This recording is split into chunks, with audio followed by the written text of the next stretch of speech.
Gusto mo ba na sobrang mananabik sa iyo ang mahal mo araw-gabi? Yung palagi siyang sabik na makita, makausap, at makasama ka?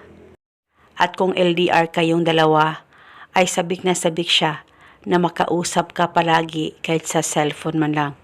Kaya ngayon, itong ritual na ibabahagi ko sa inyo ay makakatulong ito lalong-lalo na kung ikaw ay binaliwala na ng mahal mo.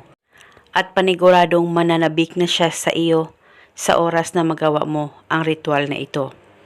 Una, ang gagawin mo lamang, kumuha ka ng papel at panulat.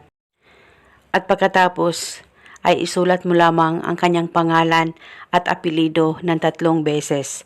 All capital letters po ang pagkasulat dapat ng kanyang pangalan at apelido.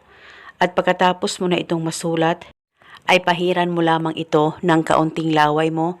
At pagkatapos mong mapahiran ito ng laway mo, ay magpataka rin ng kaunting pabango mo. At saka tupiin ng papel, ilagay sa plastic o ziplock at kumuha ka rin ng isang butil na bawang. Pwedeng balatan at pwedeng hindi, depende po sa inyo. At ilagay mo rin ito sa ziplock kasama ang papel. At ilagay ito sa ilalim ng unan mo o di kaya sa higaan mo. Higaan mo ito o unanan mo hanggang kailan mo gusto. At paniguradong mananabik araw-gabi ang mahal mo sa'yo. Malayo o malapit man kayong dalawa sa isa't isa.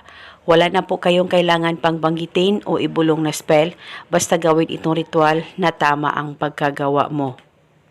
At kinabukasan, kung hindi ito safe sa higaan o sa unan mo, pwedeng kunin at dalhin kahit saan ka man magpunta. Uunanan o dalhin itong ritual hanggang kailan mo gusto.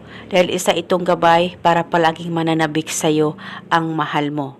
At eto muna sa ngayon, maraming salamat po sa panunood. May God bless us all.